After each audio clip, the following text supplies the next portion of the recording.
আজ আমার এক বিশেষ ছাত্রের অনুরোধে পশ্চিমবঙ্গ মধ্যশিক্ষা পর্ষদের নবম শ্রেণীর এক্সারসাইজ 10-1-এর 20 এবং 21-এর দুটি অঙ্ক, তার অনুরোধ ছিল এই দুটি অঙ্ক যেন আমি করে তার জন্য ইউটিউব চ্যানেলে পাঠাই। সেই জন্য আজ এগুলো নিয়ে বসেছি। আর জানি তোমাদের কাছ থেকে ভালো সাড়া পাচ্ছি, অনেক সাবস্ক্রাইবার, লাইক, ভিউয়ার্স আমি পাচ্ছি। তবুও তোমাদের কাছে অনুরোধ করছি, আমার এই চ্যানেলটির পাশে থাকো, সাবস্ক্রাইব করো এবং আমাদের সঙ্গে থাকলে আশা করি তোমাদের ভালোই হবে। আর খুব শীঘ্রই মধ্যে এই চ্যানেলেই তোমরা পেতে চলেছ আগামী 2025-এ ম্যাথসের কিছু সাজেশান। আশা করি যেগুলো তোমাদের পরীক্ষার ক্ষেত্রে অনেকটাই সাহায্য করবে। আচ্ছা, এখন দেখা নেওয়া যাক যে নবম শ্রেণীর এক্সারসাইজ 10-1-এর 20 এবং 21-এ যে দুটো অঙ্ক আমাকে পাঠিয়েছে, এই দুটো অঙ্কের ভেতরে কী আছে। প্রথম অঙ্কে বলছে রবীন কাকু 3000 টাকার চাল কিনলেন। তিনি 1/3 20% ক্ষতিতে, 2/5 25% লাভে বিক্রি করলেন। শতকরা কত লাভে তিনি বাকি অংশ বিক্রি করলে তার মোটের ওপর 10% লাভ হবে। তাহলে এখন এখানে দেখা যাচ্ছে যে 3000 টাকা চালের মধ্যে কিছু তার ক্ষতি হয়ে গেছে আর কিছু সে লাভ করেছে। এখন এই দুটি ক্ষতি এবং লাভ আমাদেরকে বের করতে হবে। বের করে দেখতে হবে মোটের ওপর তার লাভ না ক্ষতি হয়েছে, এবং বাকি যে চালটা পড়ে থাকবে, যত অংশ চাল পড়ে থাকবে, সেই চালটার উপরে সেই লাভ বা ক্ষতি ছাপিয়ে গিয়ে টোটাল টাকাটার 10% লাভ আমাকে করতে হবে। মানে টোটাল লাভ করতে হবে 3000 টাকার 10%। এবার বাকি যদি লাভ বা ক্ষতি হয়ে থাকে সেটা মেক আপ করেও এই 10%টা রবীন কাকুকে তার বাকি যে চাল পড়ে আছে 1/3 এবং 2/5 বাদে তার মধ্যে থেকে তুলে নিতে হবে। এখন যদি দেখা যায় যে 20% ক্ষতি এবং 25% লাভে চাল বিক্রি করে, অর্থাৎ 1/3 আর 2/5 চাল বিক্রি করে তার 100 টাকা ক্ষতি হয়ে গেছে, তাহলে এই 300 টাকা, 3000 টাকা 10% 300 টাকা হয়। তাহলে 300 টাকার সঙ্গে অতিরিক্ত 100 টাকা যোগ করে বাকি চালের ওপর তাকে 400 টাকা লাভ করতে হবে। আর যদি দেখা যায় যে 20% এবং 25% লাভে এবং ক্ষতিতে চাল বিক্রি করে তার 100 টাকা লাভ হয়েছে, তাহলে এখান থেকে 300 টাকা থেকে সেই 100 টাকা বাদ দিয়ে বাকি যে 200 টাকা পড়ে থাকবে সেটি তার অবশিষ্ট অংশ চালের ওপর বিক্রি করে তুলতে হবে। অর্থাৎ বাকি ক্রয় মূল্যের উপরে তাকে যে বাকি লাভ পড়ে থাকবে সেটা চাপিয়ে তার বিক্রয় মূল্য নির্ধারণ করতে হবে। এখন অঙ্কটা শুরু করা যাক। 20% ক্ষতিতে বিক্রি করা চালের ক্রয় মূল্য 3000 টাকার 1/3, মানে 1/3 চাল সে 20% ক্ষতিতে বিক্রয় করেছিল। 20% ক্ষতিতে বিক্রয় করা চালের ক্রয় মূল্য 3000 টাকার 1/3 অর্থাৎ 1000 টাকা, এবং 25% লাভে বিক্রি করা চালের ক্রয় মূল্য 3000 টাকার 2/5 অর্থাৎ 1200 টাকা। অতএব 1/3 ক্ষতি সেটা আমার 1000 টাকার ওপর হবে। 1000 টাকার ওপর 20% ক্ষতি হয়েছে, তাহলে 1000 টাকার ওপর 20% ক্ষতি সমান হচ্ছে 200 টাকা। এবং বাকি যে 2/5 তার উপর যে লাভ 1200 টাকার ওপর লাভ, অর্থাৎ 2/5 সমান 1200 টাকা ছিল। এই 1200 টাকা 2/5 সমান 1200 টাকা, 2/5 ওপর লাভ অর্থাৎ 1200 টাকার ওপর লাভ 25%। তাহলে কেটে 0 যদি আমরা কেটে দিই পড়ে থাকে 300 টাকা। তা এখন দেখা যাচ্ছে লাভ গ্রেটার দেন ক্ষতি, অর্থাৎ অতিরিক্ত লাভ হয়েছে ক্ষতির থেকে বেশি। যা ক্ষতি হয়েছে তার থেকে অতিরিক্ত লাভ হয়েছে, মানে লাভ গ্রেটার দেন ক্ষতি। অর্থাৎ মোট লাভ হয়েছে 300 টাকা। লাভ থেকে আমি যদি ক্ষতি বাদ দিয়ে দিই তাহলে 100 টাকা আমার এখনও পর্যন্ত লাভ হয়েছে। অর্থাৎ রবীন কাকু দুটি পর্যায়ে চাল বিক্রি করে 100 টাকা লাভ করেছে। এবার অবিকৃত চালের ক্রয় মূল্য 3000 টাকার মোট চাল ছিল, সেখান থেকে 1000 এবং 1200 দুটি চাল সে বিক্রি করে দিয়েছে। তাহলে পড়ে আছে তার 800 টাকার চাল পড়ে আছে, অর্থাৎ 2200 টাকার চাল বিক্রি হয়ে গেছে, 800 টাকার চাল পড়ে আছে। এখন মোটের ওপর লাভ করতে হবে 300 টাকা। 3000 টাকা 10% মানে 300 টাকা। বাকি অবিকৃত অংশের উপর লাভ করতে হবে, তাহলে 100 টাকা আমার আগে লাভ হয়ে গেছে, তাহলে পড়ে আছে এখনও 200 টাকা। 300 টাকা মোট লাভের 100 টাকা আমার দুটি পর্যায়ের মধ্যে হয়েছে 100 টাকা। সেখান থেকে আমি যদি বাদ দিই তাহলে অবশিষ্ট লাভ হচ্ছে 200 টাকা। এই 200 টাকার লাভটা আমাকে এই 800 টাকার উপর থেকে তুলতে হবে। অর্থাৎ রবীন কাকুকে 800 টাকার চালের সঙ্গে এইটা তার ক্রয় মূল্য, এর সঙ্গে অতিরিক্ত 200 টাকা যোগ করে চালটা বিক্রি করতে হবে। অর্থাৎ 800 টাকায় তাকে লাভ করতে হবে 200 টাকা। অর্থাৎ 800 টাকা চাল ক্রয় মূল্যের যে চাল তাকে বিক্রি করতে হবে 1000 টাকায়, মানে 800 টাকার উপর তাকে অতিরিক্ত 200 টাকা লাভ করতে হবে। তাহলে 800 টাকায় যদি 200 টাকা লাভ করতে হয় তাহলে শতকরা লাভ কত হবে? 800 টাকায় 200 টাকা, তাহলে শতকরা লাভ 200/800 × 100, অর্থাৎ 25 টাকা। শতকরা লাভ করতে হবে 25 টাকা, অর্থাৎ 25% লাভ করতে হবে। তাহলে উত্তর হচ্ছে 25% লাভ করতে হবে। বাকি চালের উপরে তাকে এখনও 25% লাভ করলে তবে তার মোটের উপর 300 টাকা লাভ হবে। এক্ষেত্রে 200 টাকা, আগের ক্ষেত্রে 100 টাকা, মোট 300 টাকা লাভ হবে। অর্থাৎ অবশিষ্ট চালের উপর তাকে 25% লাভ করতে হবে। 21 নম্বর অঙ্কটিতে দেখো, এক ব্যবসায়ী এক ধরনের চা 80 টাকা প্রতি কিগ্রা দরে বিক্রি করে 20% ক্ষতি করেছে।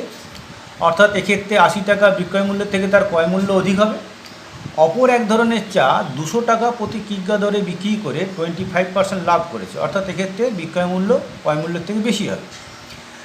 এবার বলছে যে তিনি এরকম আলাদা আলাদাভাবে না বিক্রি করে দুরকম চা একসাথে মিশিয়ে বিক্রি করবেন এবং 150 টাকা কিগ্রা দরে বিক্রি করে 25% লাভ করবেন। তাহলে এটা আমাকে জানতে গেলে এই যে দুটো পর্যায়ের চা, অর্থাৎ দু রকমের চা, প্রথম প্রকার চা আর দ্বিতীয় প্রকার চায়ের আমাকে ক্রয় মূল্য বের করতে হবে। সেই ক্রয় মূল্য থেকে আমাকে দু ধরনের চা কী অনুপাতে মেশালে 150 টাকা দরে বিক্রি করলে 25% লাভ হবে। অর্থাৎ 150 টাকা দরে বিক্রি করার আগে আমাকে 150 টাকা দরে বিক্রি করার ক্রয় মূল্যটা বের করতে হবে। অর্থাৎ দু ধরনের চা কী অনুপাতে মেশালে প্রতি কিগ্রা চায়ের ক্রয় মূল্য এমন একটা হবে যেখান থেকে আমি তার উপরে 25% যোগ করলে 150 টাকা দামে বিক্রি করতে পারব।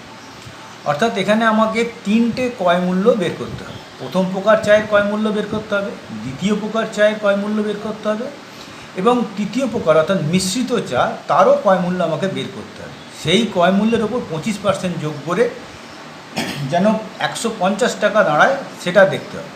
অর্থাৎ তিন ধরনের চায়ের ক্রয় মূল্য আমাকে বের করতে হবে, প্রথম প্রকার, দ্বিতীয় প্রকার এবং মিশ্রিত চা, এবং সেই বিক্রয় মূল্যের উপর হিসাব করে 25% চাপাতে হবে এবং 25% চাপানোর পর যেন সেই দামটা 150 টাকায় আসে এটা আমাকে দেখতে হবে। এখন দেখা যাক প্রথম প্রকার চায়ের ক্রয় মূল্য যদি আমরা 100 টাকা ধরি তাহলে 20% ক্ষতিতে যদি বিক্রয় করা হয় বিক্রয় মূল্য কত হবে না, ক্রয় মূল্য 100 টাকা, সেখান থেকে ক্ষতি বাদ 20%, তাহলে 100 টাকার 20% মানে 20 টাকা, অর্থাৎ 80 টাকা। এবং আমাদেরকে দেওয়াই ছিল যে 80 টাকা বিক্রয় মূল্যে বিক্রি করে তার 20% ক্ষতি হয়েছিল। অর্থাৎ প্রকৃত অর্থে প্রথম প্রকার চায়ের ক্রয় মূল্য ছিল 100 টাকা, সেই জন্য 20% ক্ষতিতে বিক্রয় করায় তার বিক্রয় মূল্য দাঁড়িয়েছিল 80 টাকা। অর্থাৎ প্রথম প্রকার চায়ের আমরা ক্রয় মূল্য পেলাম 100 টাকা। আবার দ্বিতীয় প্রকার চায়ের ক্রয় মূল্য 100 টাকা কিগ্রা প্রতি কিগ্রা ধরলে 100 টাকা প্রতি কিগ্রা ধরলে 25% লাভের বিক্রয় মূল্য কত হবে না, 100 টাকা তার ক্রয় মূল্য এবং তার সঙ্গে লাভ যোগ 100-র 25%, অর্থাৎ 100 + 25 = 125 টাকা। তাই এখন 125 টাকা যদি কোনো চায়ের বিক্রয় মূল্য হয় তাহলে ক্রয় মূল্য হচ্ছে 100 টাকা, আমরা 100 টাকা ধরেছিলাম, সেখান থেকে 25% অ্যাড করে 125 টাকা এসেছি। তাহলে 125 টাকা যদি বিক্রয় মূল্য হয় ক্রয় মূল্য দাঁড়ায় 100 টাকা। যদি 200 টাকা বিক্রয় মূল্য হয় তবে তার ক্রয় মূল্য কত হবে না, 125 টাকায় যদি 100 টাকা হয় ঐকিক নিয়মের পর্যায়ে যদি আমরা আসি তাহলে 1 টাকায় 100/125, 200 টাকায় তাহলে গুণ 200, অর্থাৎ 200 দিয়ে যদি আমি গুণ করি 100/125কে তাহলে আমরা এখানে একটা ক্রয় মূল্য পাবো। অর্থাৎ 125 টাকা বিক্রয় মূল্য হলে যদি ক্রয় মূল্য 100 টাকা হয়, 200 টাকা বিক্রয় মূল্য হলে ক্রয় মূল্য হবে 100/125 × 200, অর্থাৎ 160 টাকা। তাহলে প্রথম প্রকার চায়ের ক্রয় মূল্য 100 টাকা প্রতি কিগ্রা এবং দ্বিতীয় প্রকার চায়ের ক্রয় মূল্য 160 টাকা প্রতি কিগ্রা। আবার মিশ্রিত চা বা তৃতীয় প্রকার চায়ের বিক্রয় মূল্য 150 টাকা প্রতি কিগ্রা হলে লাভ হবে 25%। তাহলে তৃতীয় প্রকার চা বা মিশ্রিত চায়ের ক্রয় মূল্য কত হবে? একই রকমভাবে আমরা দ্বিতীয় প্রকার চায়ের যে ক্রয় মূল্য বের করেছিলাম 100 টাকা 125 টাকা, এখানে সেই একই রকমভাবে 100/125 গুণ 150, ওখানে ছিল 200, অর্থাৎ দ্বিতীয় প্রকার চা 200 টাকা করে তখন বিক্রি হচ্ছিল, এখন সে 150 টাকা করে বিক্রি করবে, অর্থাৎ 100/125, তখন 200 দিয়ে গুণ করেছিলাম, এখন 150 দিয়ে গুণ করব, অর্থাৎ তৃতীয় প্রকার চা বা মিশ্রিত চায়ের ক্রয় মূল্য হবে 100/125 গুণ 150, অর্থাৎ 120 টাকা। এবার ধরা যাক দু প্রকার চা আমরা x:y অনুপাতে মেশাবো, অর্থাৎ প্রথম প্রকার চা x কেজি এবং দ্বিতীয় প্রকার চা y কেজি। তাহলে দু প্রকার চায়ের মোট পরিমাণ হবে x + y কেজি। তাহলে x + y কেজি চায়ের ক্রয় মূল্য কত হবে? এখন x কেজি চা 100 টাকা দরে এবং y কেজি চা 160 টাকা দরে, তাহলে টোটাল ক্রয় মূল্যটা আমার হলো 100x + 160y। তাহলে প্রতি কেজি চায়ের ক্রয় মূল্য কত হবে? তাহলে মোট পরিমাণ ছিল x + y কেজি, মোট টাকা 100x + 160y। তাহলে এই টোটাল টাকাটাকে যদি আমি টোটাল পরিমাণ দিয়ে ভাগ করি, তাহলে প্রতি কেজি চায়ের ক্রয় মূল্য পাবো আমরা 100x/160y/x + y।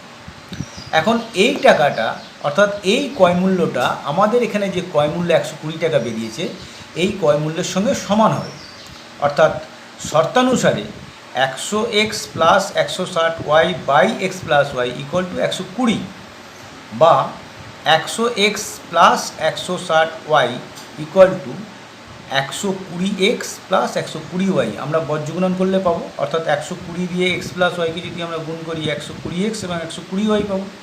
আর এর তো তলায় কিছু নেই, অর্থাৎ এটা পূর্ণ সংখ্যা, আর পূর্ণ সংখ্যার নিচে ভগ্নাংশের হর হিসেবে কে থাকে? তোমরা জানো যে ভগ্নাংশের হর হিসেবে থাকে 1, পূর্ণ সংখ্যার নিচে ভগ্নাংশের হর হিসেবে থাকে 1, অর্থাৎ আমরা এটাকে 120/1 করে লিখতে পারি।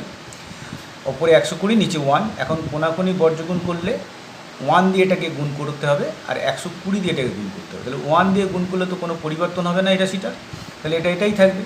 আর 120 দিয়ে গুণ করলে এখানে 120x + 120y যাবে। এখন আমি কি করব? এক্সকে একদিকে, ওয়াইকে একদিকে করব। তাহলে আমি যদি 120x কে দিকে নিয়ে আসি, তাহলে 100x - 120x, আর এখানে 120y আছে, এখান থেকে যদি আমি 160y কে দিকে নিয়ে আসি, তাহলে 120y প্লাস আছে, এখানে এলে মাইনাস হবে, 160y হবে। তাহলে এখানে বিয়োগ করে আমরা পাচ্ছি 20x, অর্থাৎ -20x, এবং -40y, অর্থাৎ -20x = -40y।